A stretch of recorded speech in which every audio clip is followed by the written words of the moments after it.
ত্রিপুরা মাথার নেতার মুখেই বেরিয়ে এলো ষড়যন্ত্রের স্বীকারোক্তি।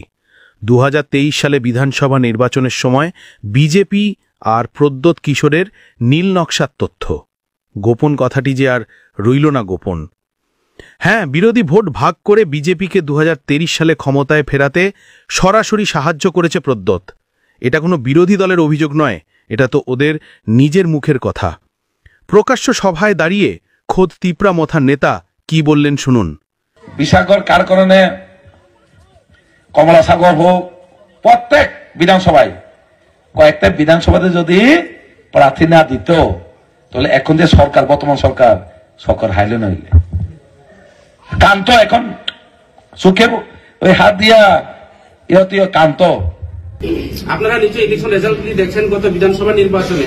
আজকে আমাদের মহারাজার নেতৃত্বে ত্রিপুরা রাজ্যের মধ্যে যদি আমাদের 20টা সিটে যদি আমরা যদি প্রার্থী প্রতিদ্বন্দ্বী না করতাম, আজকে ভারতীয় জনতা পার্টি সরকার আজকে সারা ত্রিপুরা রাজ্য থেকে মুছে যেতাম। একমাত্র ত্রিপুরা মুথার উপর বর দিয়ে আজকে এই রাজ্যের ক্ষমতা আবার দ্বিতীয়বারের মতো সরকার প্রতিষ্ঠা, এটা পরিষ্কার। বিশালগড়, কমলাসাগর সহ মোট 42টি আসনে প্রার্থী দিয়ে বিরোধী ভোট বিভাজনের খেলা খেলেছিল ত্রিপুরা মাথার প্রদ্যোৎ। 2023-এ বিজেপির বিরুদ্ধে স্লোগান দিয়ে মথার অস্তিত্বই নেই এমন 22টির বেশি আসনে বিজেপির নির্দেশে প্রদ্যোৎ ত্রিপুরা মাথার প্রার্থী দাঁড় করিয়ে দেয়। এটা করে চূড়ান্ত বিজেপি বিরোধী ভোটকে সহজেই ভাগ করে দিলেন। সংখ্যাগরিষ্ঠ ভোটকে ভাগ করে সংখ্যালঘু ভোটে জিতে প্রদ্যোতের সহযোগিতায় ক্ষমতায় বসে বিজেপি। এখন চলুন সহজ অঙ্কের হিসেবটা দেখি। বিশালগড় বিধানসভায় বিজেপির প্রাপ্ত ভোট 22,314, সিপিআইএমের প্রাপ্ত ভোট 20,988। বিজেপির জয়ের ব্যবধান মাত্র 1,326 ভোট। এবার দেখুন ত্রিপুরা মাথার প্রার্থী পেয়েছে 1,606 ভোট। মানে স্পষ্ট, ত্রিপুরা মাথা না দাঁড়ালে সেদিন বিজেপির হার অবধারিত ছিল। কমলাসাগর বিধানসভায় বিজেপির প্রাপ্ত ভোট 19,052, সিপিআইএমের প্রাপ্ত ভোট 17,308। জয়ের ব্যবধান মাত্র 1,754 ভোট। আর এই কেন্দ্রে ত্রিপুরা মাথা পেয়েছে 2,311 ভোট। মানে তো পরিষ্কার, ভোট কাটার খেলায় বিজেপিকে জেতানোর দায়িত্বে ছিল ত্রিপুরা মাথা। 1-2টি না, এরকম 20টির বেশি আসনে প্রদ্যোৎ বিপ্লব মানিকের নীলনকশা ভোট বিভাজনে সফল হয়েছে। ত্রিপুরা মাথার ভোট কাটার সরল হিসেবেই বিজেপি আবার সরকারে এলো, আর ত্রিপুরা মাথা গিয়ে বিজেপির কোল জুড়ে বসে পড়ল। আর 2024-এ বিজেপির অপশাসনের বিরুদ্ধে ত্রিপুরা মাথার কর্মী সমর্থক সহ জাতি উপজাতি সকল অংশের মানুষ ক্ষোভে রাস্তায় নামছে। ঠিক তখন ত্রিপুরা মাথার সুপ্রিমো প্রদ্যোৎ দিল্লির বিজেপির সাথে গোপন বোঝাপড়া করে নিজের বোনকে ছত্তিশগড় থেকে এনে ত্রিপুরায় বিজেপির পদ্মমার্কায় পূর্ব ত্রিপুরা লোকসভা আসনে প্রার্থী করে দিল। দেখুন, ত্রিপুরা মাথা দলের সুপ্রিমো প্রদ্যোৎ কিশোর দেববর্মা তার বোনকে আনারস চিহ্নে ত্রিপুরা মাথা তেলে প্রার্থী করেনি, প্রদ্যোতের হাত ধরে একেবারে পদ্মমার্কায় বিজেপির প্রার্থী। বিপ্লব দেব তো সরাসরি বলে দিয়েছেন, যেভাবে সিপিআইএমকে হারাতে আমরা আইপিএফটিকে ব্যবহার করেছিলাম, তেমনি ত্রিপুরা মাথাকে তৈরি করেছে অমিত শাহ সিপিআইএমকে আটকাতেই। মানে 2018-র ত্রিপুরাল্যান্ড নাটক থেকে 2023-এর গ্রেটার ত্রিপুরাল্যান্ড নাটক সবই বিজেপির স্ক্রিপ্ট, আর প্রদ্যোৎ ছিল মাত্র একটা ক্যারেক্টার, তুরুপের তাস। যখন পুরো ত্রিপুরা বিজেপির বিরুদ্ধে গণরায় দিতে চলেছিল, তখন এই ত্রিপুরা মাথা মাঠে নেমে একদিকে প্রদ্যোৎ আবেগ আর জাত পরিচয়ের কার্ড খেলল, আর অন্যদিকে বিজেপি বিরোধী ভোটকে ভেঙে টুকরো টুকরো করে দিল। আচ্ছা, এদিকে ত্রিপুরা কি পেল?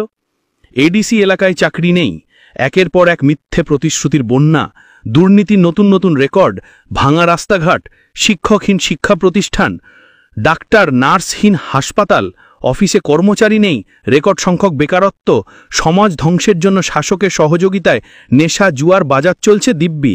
আর কিছু মথার নেতা ঠিকই বাড়ি করছে, গাড়ি করছে, বিলাসে দিন কাটাচ্ছে।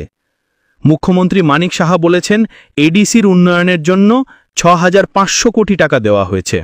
তাহলে কোথায় গেল সেই বিপুল টাকা? কোথায় উন্নয়ন? কোথায় প্রতিশ্রুতি? এভাবে আর কতদিন, আর কত কায়দায় মানুষকে ঠকাবেন? 2018 সালে আইপিএফটি ত্রিপুরাল্যান্ড হয়ে গেল, 2023 সালে প্রদ্যোতের ত্রিপুরা মাথার গ্রেটার ত্রিপুরাল্যান্ড হয়ে গেল, এখন 2028 সালে নতুন গিমিক ওয়ান নর্থ ইস্ট। রাজ্য জুড়েই বিজেপি সভায় মিছিলে প্রকাশ্যে হামলা আক্রমণ করছে ত্রিপুরা মাথা। বিজেপির অফিস ভাঙচুর, অগ্নিসংযোগ দায়িত্ব নিয়েই করছে ত্রিপুরা মাথা। কমলপুর শান্তির বাজারে নৃশংসতা, বাজার লুট, অগ্নিসংযোগ সংঘটিত হল। ত্রিপুরা বন্ধের নামে রাজধানী আগরতলা সহ বিভিন্ন স্থানে সাধারণ মানুষ দেখল তিপ্রামথার চরম উচ্ছৃঙ্খলতা, যেখানে স্বরাষ্ট্র দপ্তরের নির্দেশে পুলিশ নীরব দর্শকের ভূমিকায় ছিল। প্রতিদিন জাতি উপজাতি মানুষের মধ্যে ঘৃণার বিষ ছড়াচ্ছে, এডিসির উন্নয়নে টাকা লুটপাট করছে, বিজেপির নেতাকর্মী প্রদ্যুতের মথার হাতে প্রায় প্রতিদিনই রক্তাক্ত হচ্ছে।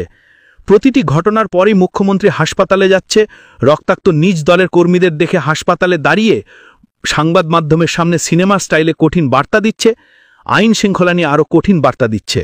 তারপরও স্বরাষ্ট্র দপ্তর ঘুমে।